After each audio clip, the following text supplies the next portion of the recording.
The morning I found the bright orange violation notice stapled to my generator was the same morning my wife went into labor 3 weeks early, and I was already having the worst day of my life before the HOA decided to make it infinitely worse.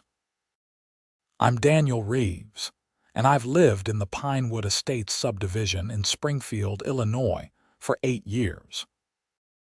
When my wife Sarah and I moved here back in 2017, the neighborhood was quiet, the rules were reasonable, and the HOA board consisted of 3 retired couples who mostly cared about keeping the common areas mowed and making sure nobody painted their house purple. Those were simpler times. Everything changed 2 years ago when Karren Zimmerman moved into the corner lot on Oakmont Drive. Within 6 months, she had wormed her way onto the HOA board. Within a year, she was president. And within 18 months, she had transformed our peaceful neighborhood into a bureaucratic nightmare where every blade of grass was measured. Every paint color required approval, and every resident lived in fear of finding another one of her infamous violation notices on their door. But I'm getting ahead of myself. Let me back up to that terrible morning in January 2025. I had installed my Generac 22 kW standby generator the previous fall, right after a nasty October ice storm knocked out power for 4 days and cost us everything in our refrigerator and freezer. The generator sat on a concrete pad on the north side of my house, exactly where the installation company recommended it go. It was 10 feet from my property line, met all local building codes, and had passed inspection by the city without any issues. I had even checked the HOA covenants before installation. The only mention of generators in the original documents was that they had to be appropriately placed and maintained, which mine absolutely was. The placement wasn't random. My installer, a guy named Tom who had been doing this for 20 years, specifically chose that spot because it was the optimal location for the gas line connection, electrical hookup, and exhaust clearance. It was also partially screened by some evergreen shrubs I had planted, making it barely visible from the street. But apparently, barely visible wasn't good enough for Karren. The notice was printed on her signature bright orange paper, which she had specially ordered because she thought it made violations more noticeable. It read, "Violation Notice. Unauthorized generator placement in violation of Section 7.3 of HOA Covenants. Generator must be relocated to rear of property within 30 days or face fines of $100 per day. This is your first and only warning. Karren Zimmerman, HOA President."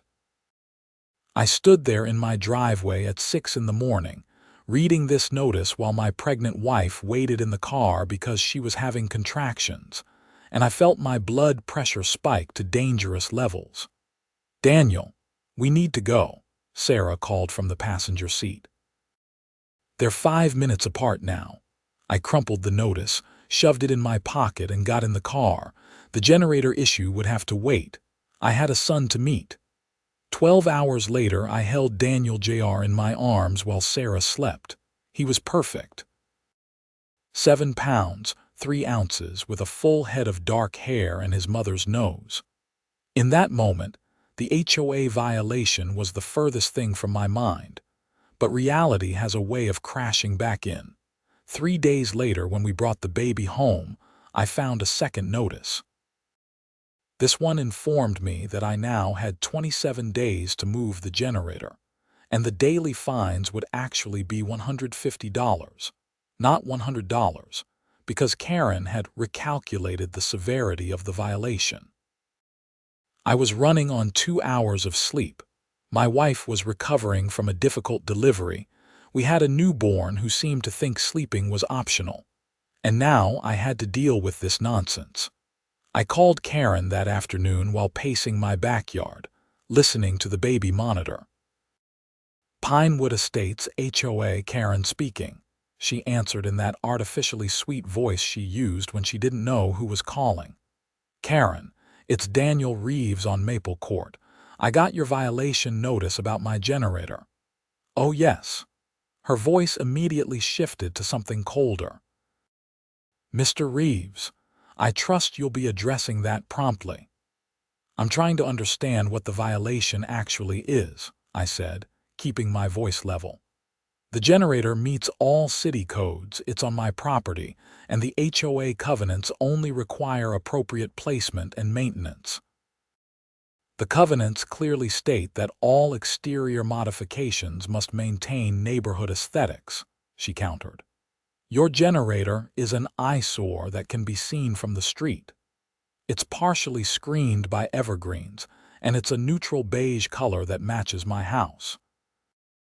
I've seen kids' playsets, air conditioning units, and trash bins that are far more visible." "Those items aren't in violation," Karren said simply. "Why not?" "Because I haven't cited them." The smugness in her voice made my jaw clench. "The board gives me discretion to enforce violations as I see fit. Your generator needs to move to the rear of your property where it won't be visible from any public right-of-way. Karren, my wife just had a baby 3 days ago. Can we at least discuss this after things settle down?" "The violation stands. You have 27 days remaining. I suggest you use them wisely." She hung up. I stood there in my backyard, looking at the generator on the north side of my house and then at the rear of my property. The back of my lot bordered a small drainage easement that the HOA maintained. The entire rear property line was actually HOA common ground, extending about 15 feet into what looked like my backyard. I knew this because I had checked the plat map when we bought the house. If I moved the generator to the back, I would need to run new gas lines, electrical conduits, and completely redo the installation.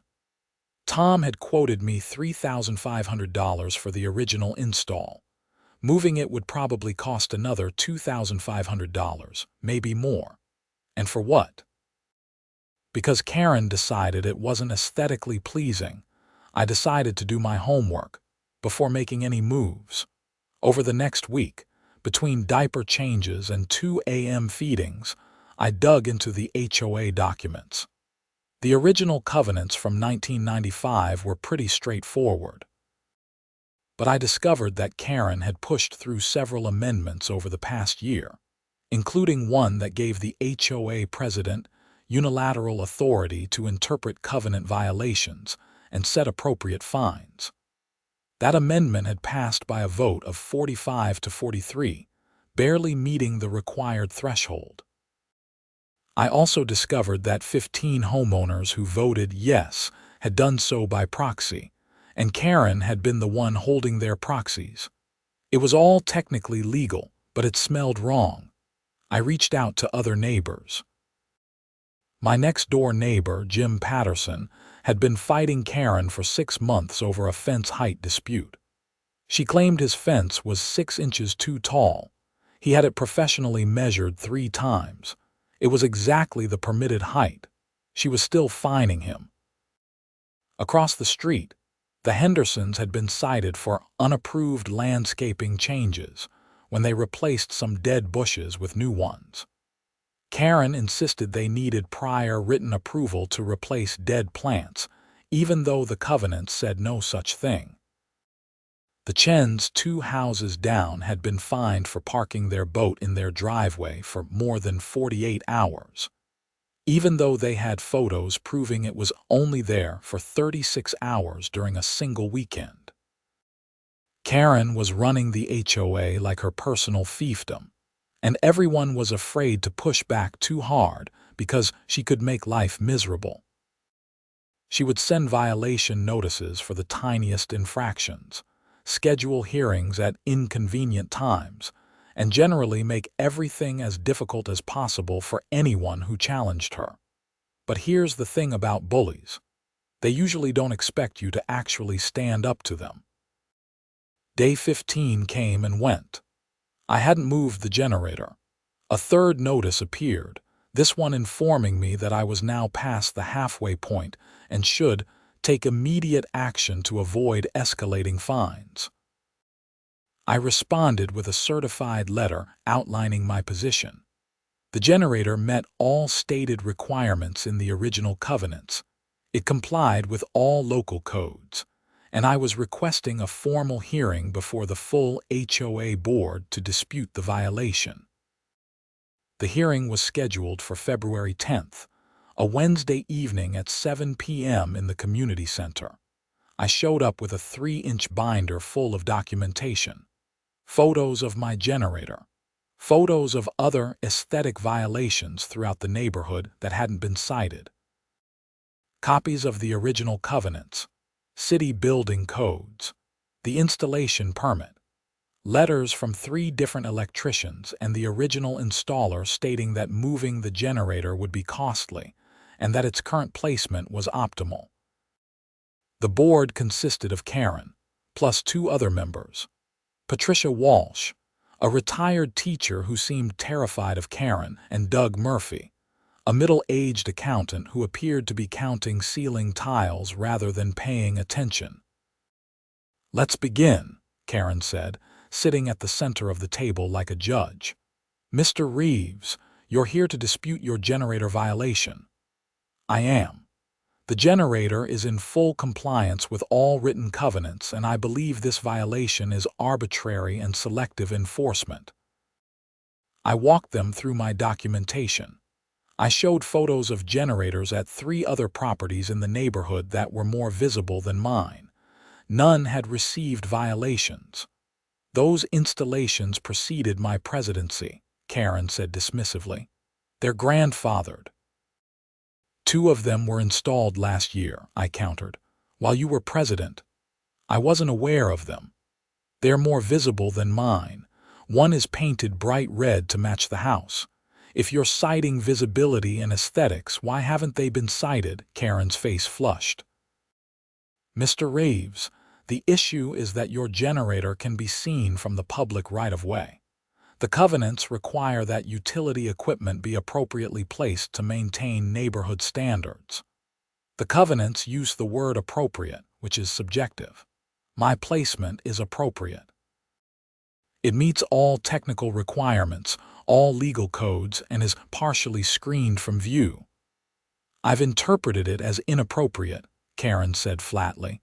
"As board president, that's my authority." "Show me where that authority exists in the original covenants," I challenged. She cited the amendment from last year. I pointed out that the amendment referenced clear violations, and that interpretation wasn't the same as making up new rules. We went back and forth for 45 minutes. Patricia Walsh said nothing. Doug Murphy asked one question about whether generators required city permits, which I answered with documentation. Then he went back to looking bored. In the end, Karren called for a vote. All in favor of upholding the violation and requiring Mr. Reeves to relocate his generator within the remaining time frame. Karren raised her hand. Patricia hesitantly raised hers. Doug abstained. "The violation stands," Karren announced. "You have 13 days remaining, Mr. Reeves." I left that meeting furious but not surprised. Karren ran that board like her personal kingdom, and the other members were either complicit or too weak to push back. When I got home, Sarah was nursing the baby in the rocking chair in the nursery. "How did it go?" she asked. "Exactly as expected." "She's not backing down." "So what are you going to do?" "I had been thinking about that all evening. I'm going to move it." Sarah looked surprised. "Really? But you said it would cost thousands." "It will, but I have an idea." The next morning I called Tom, the installer who had done the original work. "Tom, I need to move the generator to the rear of my property. What would that involve?" he sighed. "I heard about HOA issues up in Pinewood. Yeah, I can move it. It's going to run you about $2,800 for all new lines, new pad, new hookups. That's assuming no complications." What kind of complications? Well, the rear of your property, what's the grade like? It slopes down toward a drainage easement. Might need some extra site work for drainage and stability. Could add another few hundred. Why does the HOA want it back there anyway?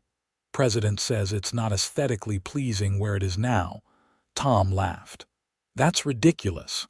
The placement is textbook, but hey, customers always right. When do you want this done? As soon as possible. I've got about 12 days left on their deadline. I can get a crew out there this weekend to start. Weather's supposed to be decent. We'll pour a new pad, let it cure, then move the unit mid-next week. Perfect. Send me the quote. The quote came in at $3,100 with the additional site work. I gritted my teeth and approved it, but before I did, I took a very careful walk around the rear of my property. I studied the drainage easement, the slope of the land, and most importantly, what was on the HOA common ground that bordered my lot.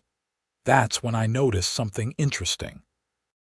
Tucked into the drainage easement, about 30 feet from my property line, and hidden by some overgrown bushes on the HOA common ground, was a concrete structure about 4 feet square. It had a heavy metal access panel and a small locked gate around it. I had seen it before but never really paid attention to it. I called the city utilities department. Hi, I'm a resident in Pinewood Estates, and I'm trying to identify a utility structure on the HOA common ground behind my property.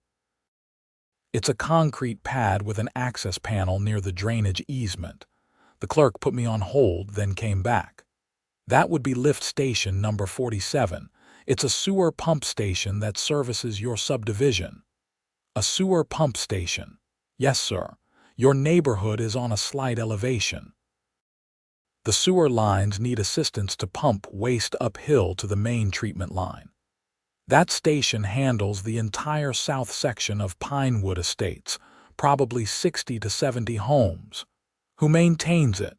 Should be maintained by your HOA.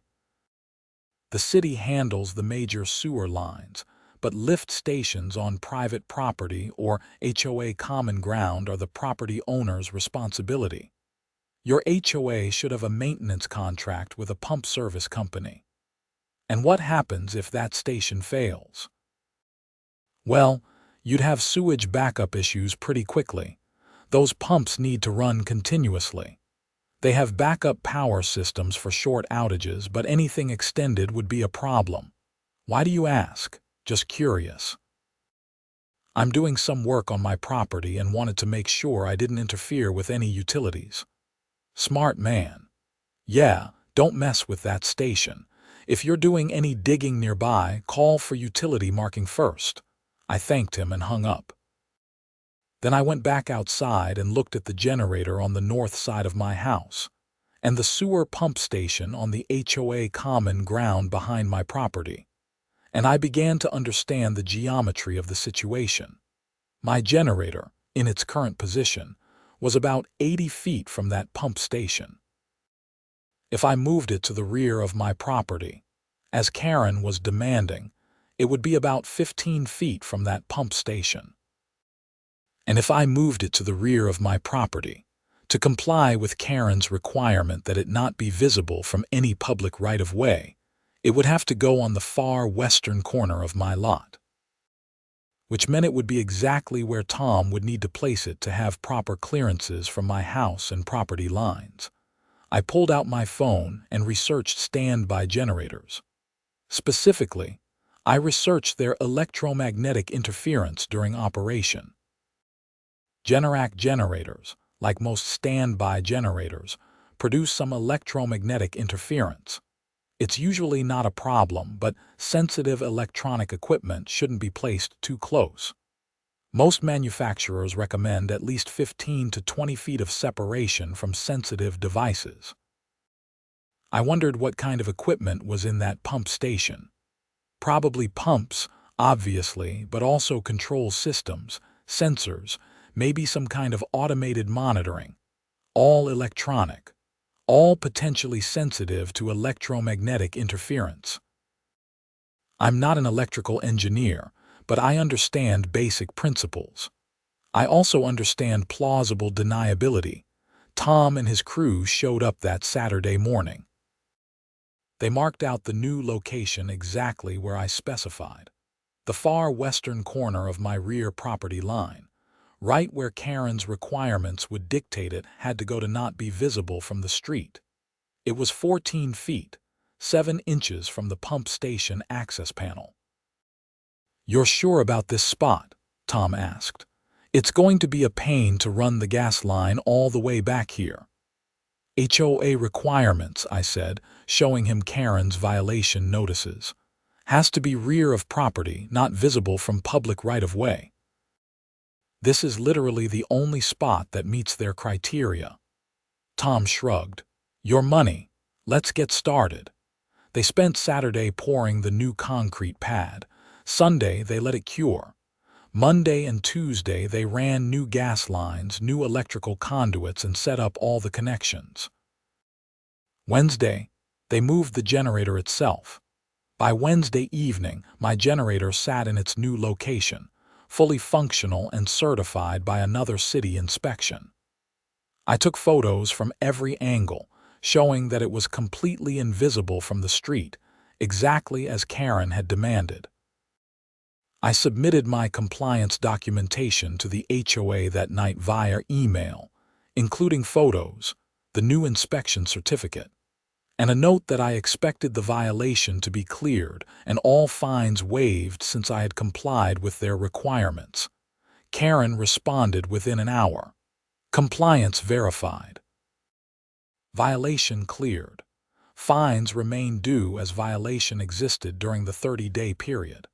Total fines, $150. She had fined me for the one day I technically went over the initial 30-day notice period. It was petty and vindictive, but I didn't care. I paid the $150 just to be done with it." "Thank God that's over," Sarah said that night. "Maybe now we can just focus on the baby and have some peace." "Yeah," I agreed. "Maybe now." But I kept an eye on the weather forecast. Illinois winters are unpredictable. February can be mild and rainy, or it can be brutally cold. That year, we'd had a relatively mild January, but the extended forecast showed a significant cold front moving in from Canada. Temperatures were expected to plunge into the single digits by the end of the month. On February 24th, the temperature dropped to 8 degrees Fahrenheit. On February 25th, it hit 4 degrees. On February 26th, we woke up to -6 degrees with a wind chill of -25. I was up early with the baby when I heard the first rumble of my generator kicking on. We hadn't lost power. The generator was running its weekly self-test, a programmed maintenance cycle that ran every Wednesday morning at 6 a.m. for 15 minutes. I had forgotten about that weekly test. But as I stood at my back window, holding my son and watching the sky brighten, I saw the generator running faithfully in its new location, just 14 feet, 7 inches from the HOA's sewer pump station. That afternoon, I got a frantic call from Jim Patterson, my next-door neighbor. "Daniel, something's wrong with my plumbing. Toilets won't flush properly. Are you having any issues?" "No, everything's fine here. Have you called a plumber?" I did. "He can't get here until tomorrow. I'm hoping it's not frozen pipes." An hour later, Patricia Walsh from the HOA board called me. "Mr. Reeves, I'm calling all the residents in the south section. Are you experiencing any plumbing issues?" "No, everything's working fine here." "Well, we're getting reports from about 15 households. The HOA is investigating. If you notice any problems, please call this number." She gave me an emergency plumbing service number and hung up. By evening, my neighborhood Facebook group was exploding with complaints. Toilets weren't flushing. Sinks were draining slowly. Some people were reporting sewage smells from their drains. I sat on my couch, feeding Daniel Jr. a bottle, reading these reports with interest. The next morning, I watched from my back window as a pump service truck pulled up to the easement behind my property. Two technicians in coveralls trudged through the snow to the pump station. They opened the access panel and spent about 20 minutes investigating. One of them made a phone call. Then they both started working on something inside the station. They were there for 3 hours. That afternoon, Karren called an emergency HOA meeting for Friday evening. I attended, leaving Sarah home with the baby. The community center was packed. Angry homeowners who had dealt with sewage backups and plumbing problems filled every seat. Karren stood at the front, looking more frazzled than I had ever seen her. "Ladies and gentlemen, please settle down," she called out over the noise. "We've identified the problem with the sewer system. The lift station that services this section of the neighborhood experienced a control system failure. The electronic controller that manages the pumps malfunctioned, causing the pumps to cycle incorrectly. This, combined with the extreme cold, led to the backups some of you experienced." "Why did it malfunction?" someone shouted. "The technicians are still investigating." "It appears to be an electrical issue. The important thing is that it's been repaired. The pumps are now operating normally and all homes should have normal sewage function restored." "Who's paying for the damage?" another voice called out. "I had sewage backup in my basement. My carpet is ruined." Karren looked uncomfortable. "The HOA will be reviewing claims on a case-by-case basis. Please submit documentation of any damage to the board for consideration." The meeting devolved into chaos after that, with homeowners shouting questions and complaints. I sat quietly in the back, taking it all in, but the interesting part came after the meeting when I was walking to my car. I overheard two of the pump technicians talking to each other by their truck. "I've never seen a controller get fried like that," one was saying. "Every circuit board was shot." "Yeah, but the weird thing is it was intermittent," the other replied. "The logs showed it was failing periodically, like something was causing interference.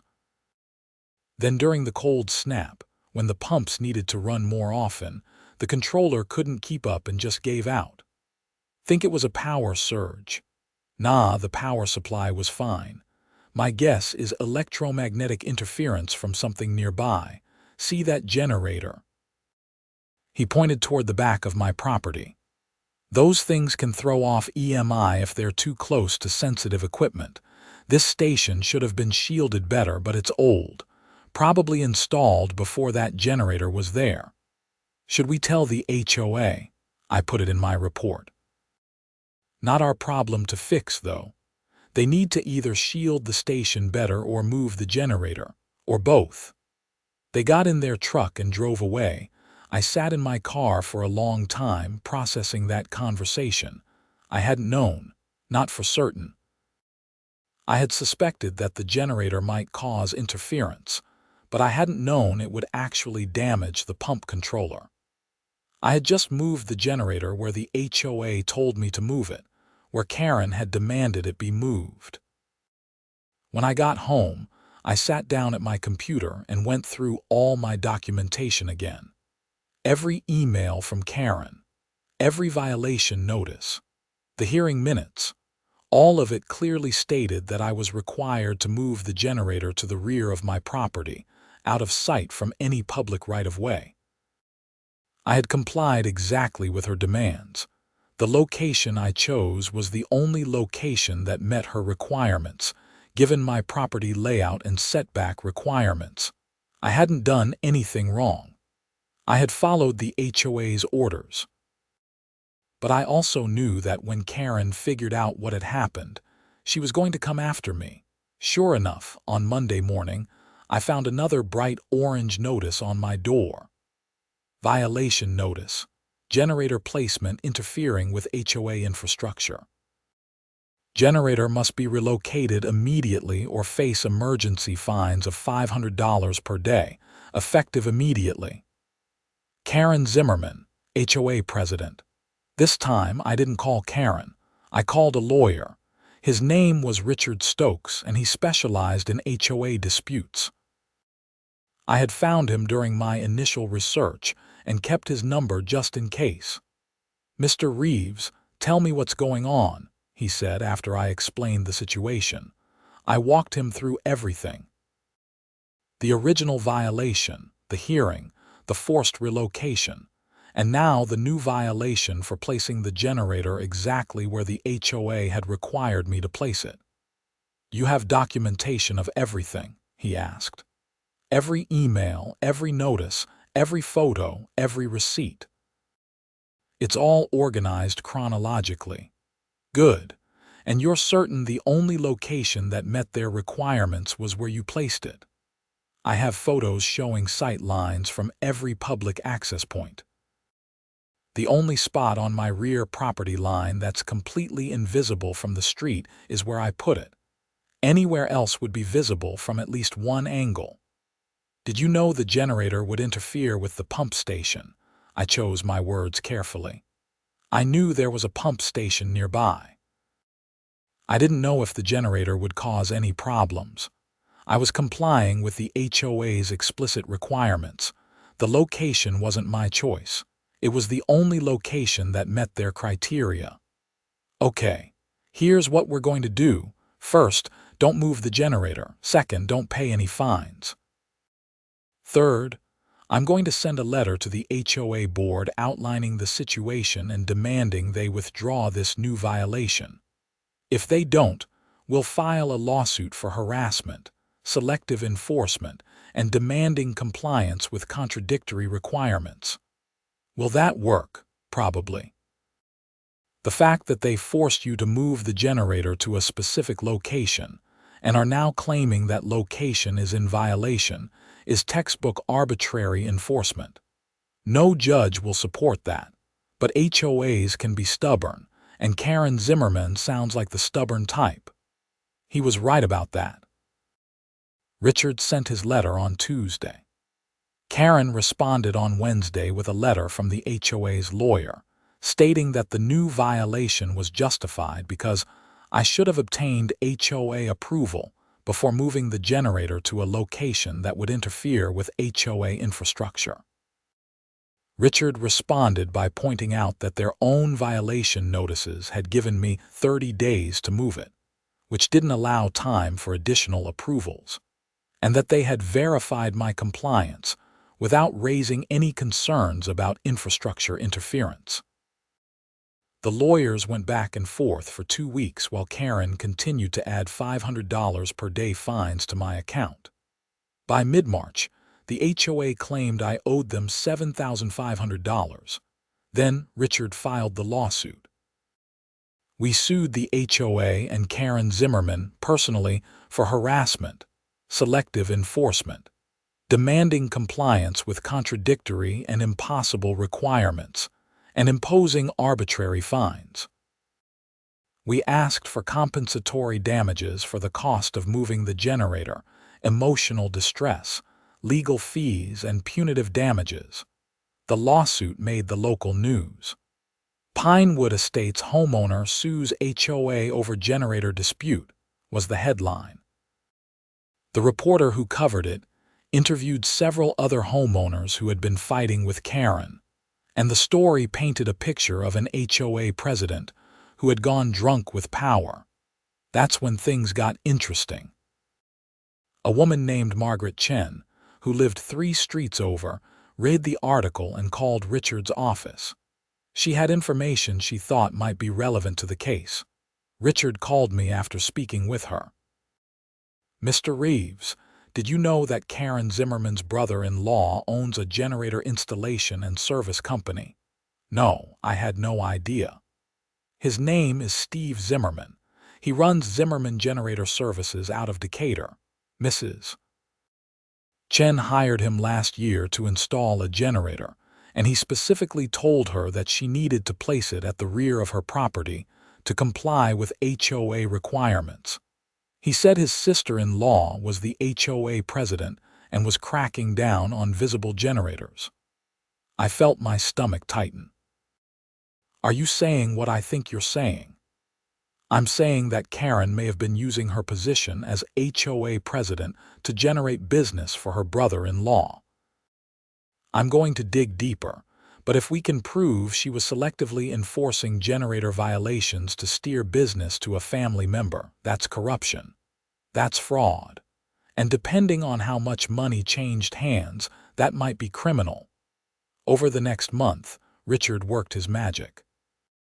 He sent subpoenas to Karren's emails and financial records. He interviewed other homeowners who had installed generators. He got records from Zimmerman Generator Services. The picture that emerged was damning. In the 2 years since Karren became HOA president, 8 homeowners had installed generators.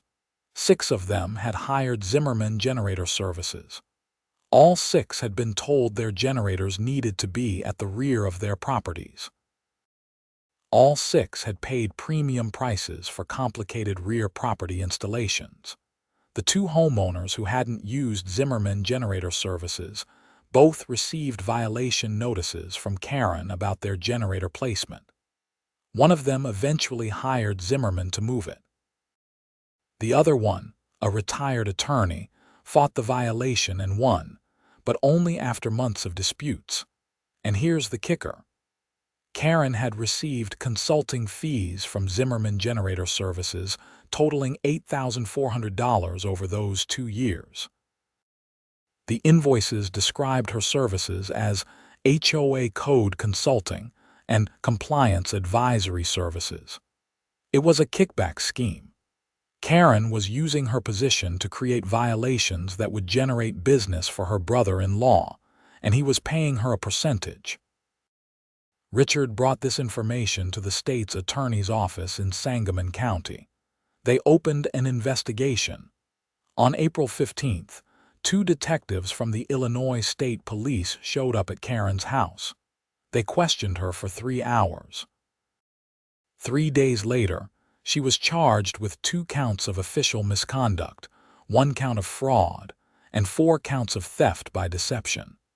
The HOA held an emergency meeting and voted unanimously to remove Karren as president.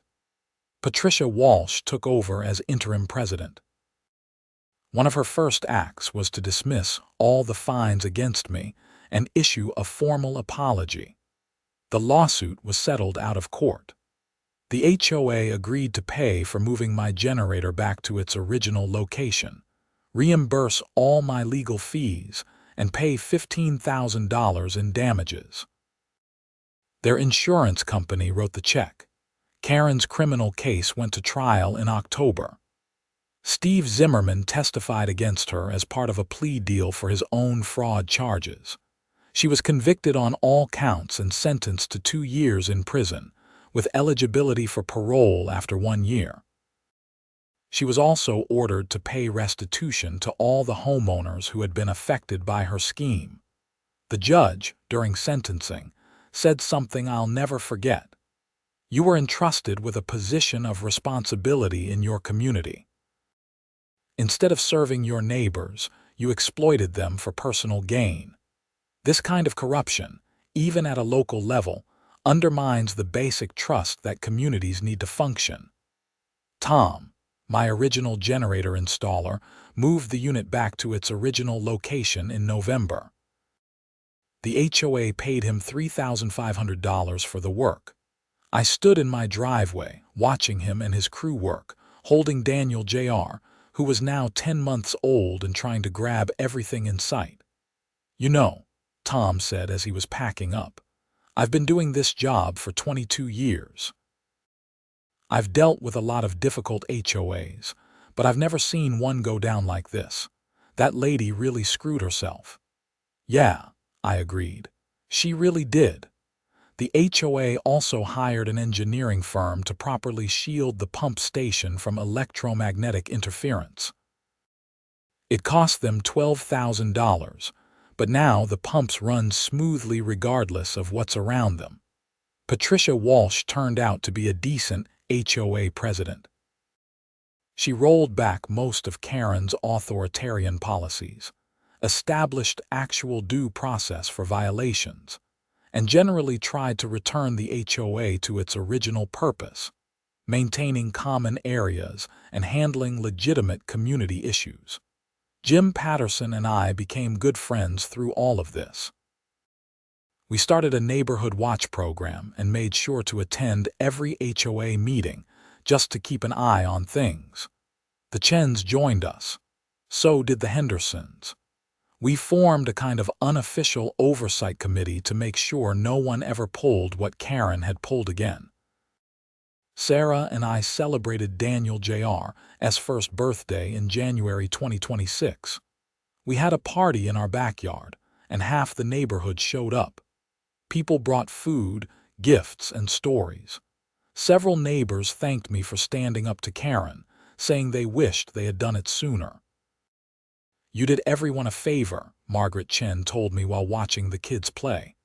"That woman made everyone's life miserable. I'm glad she's gone." "I just moved my generator," I said. "She did the rest to herself." "You knew, though," Margaret said, giving me a knowing look. "About the pump station, you knew." I looked at her carefully. "I knew there was a pump station. I didn't know what would happen. I just put the generator where the HOA told me to put it." "Uh-huh," she smiled. "Well, whatever you knew or didn't know, justice was served." I never told anyone, not even Sarah, that I had suspected the generator might cause problems with the pump station.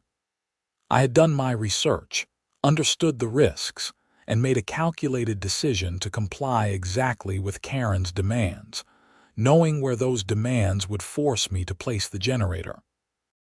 Was it revenge? Maybe. Was it malicious? I don't think so. I didn't sabotage anything. I didn't break any rules. I didn't act in bad faith. I simply followed the HOA's requirements to the letter, and those requirements had consequences that Karren hadn't considered.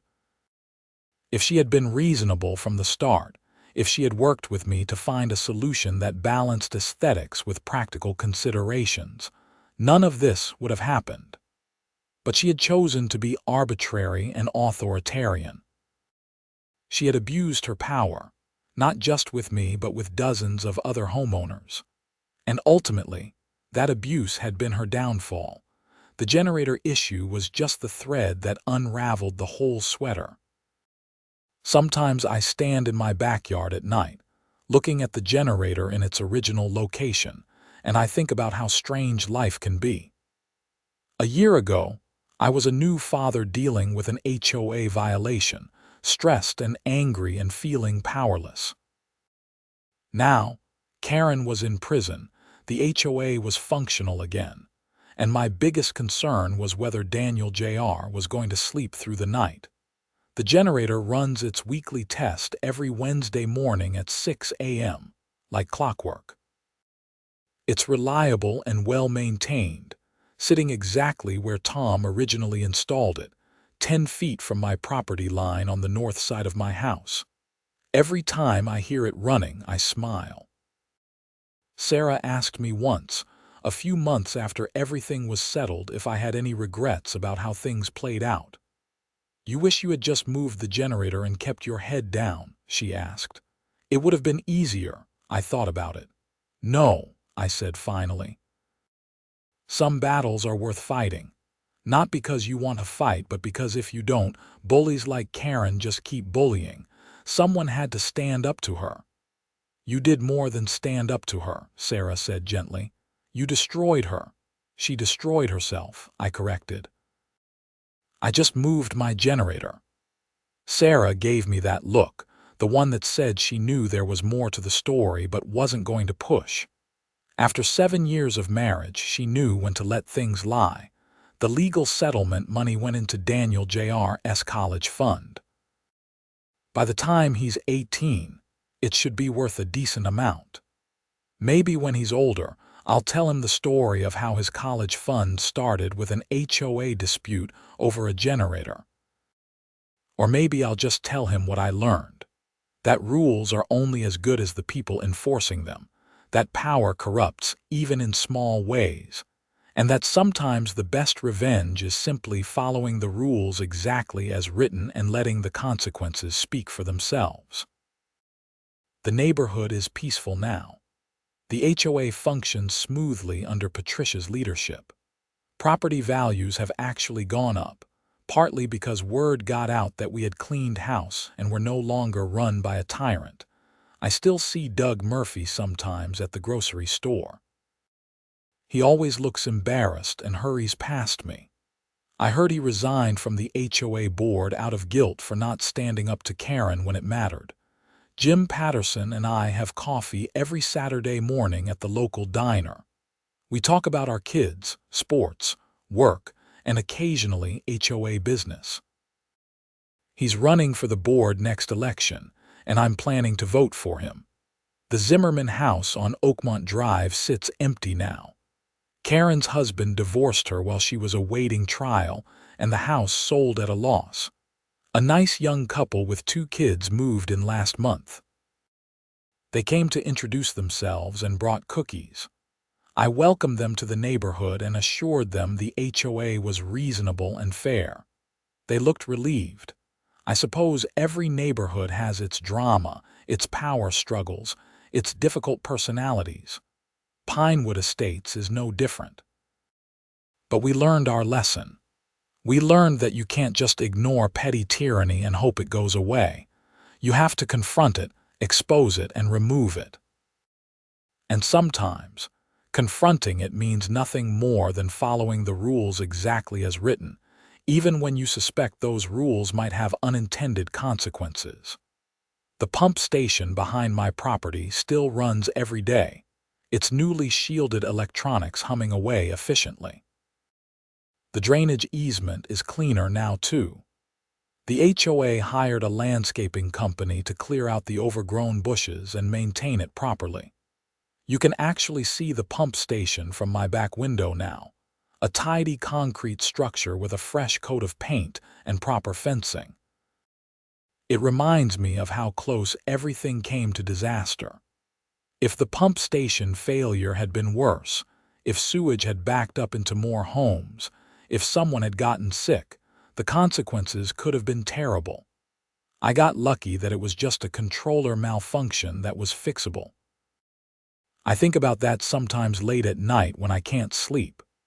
I think about the line between justice and revenge, between standing up for yourself and potentially hurting others. The people whose plumbing backed up weren't responsible for Karren's actions, but they still suffered consequences. But then, I remember that those consequences were directly caused by Karren's corruption and the HOA's poor maintenance of their infrastructure. The pump station was old and poorly shielded. The generator just exposed an existing vulnerability. If it hadn't been my generator, it would have been something else eventually. At least that's what I tell myself. Richard Stokes, my lawyer, calls me occasionally to update me on other HOA cases he's working on. Apparently, my case made him something of a specialist in HOA disputes. He jokes that I gave him a whole new practice area. "You should send Karren a thank you note," he said last time we talked. "She's been very good for my business." I laughed, "But I won't be sending any notes to Karren in prison. I don't wish her ill, but I don't wish her well either. She made her choices and she's facing the consequences. That's justice as far as I'm concerned." Tom referred me to 3 other people this year who were having HOA disputes. I talked to all of them, shared my story, gave them Richard's number. One case settled quickly. One is still pending. One turned out to be the homeowner actually violating reasonable rules, so I told them to just comply and stop being difficult. Not every HOA is corrupt. Not every violation notice is unjust. Sometimes the rules are there for good reasons, and sometimes you really are in the wrong. The trick is knowing the difference. Daniel Jr. is walking now, getting into everything and developing a personality that's equal parts his mother's kindness and my stubbornness. Sarah says he's going to be a handful when he's older. I think she's probably right. We're talking about having another baby. Sarah wants a girl. I just want everyone healthy and happy. After everything we went through last year, my priorities have simplified considerably. The generator still sits on its pad on the north side of my house, faithfully providing backup power during outages and running its weekly test every Wednesday morning. It's just a machine, a collection of metal and wires and circuits, but it represents something more to me now. It represents the idea that you don't have to accept injustice just because it comes from someone in authority, that you can fight back, even against systems that seem overwhelming. That sometimes, doing exactly what you're told can be the most effective form of resistance. And it represents the importance of reading the fine print, understanding the rules, knowing your rights, and being willing to stand up when those rights are violated. I never wanted to be the guy who fought his HOA. I just wanted to protect my family from power outages and live my life in peace.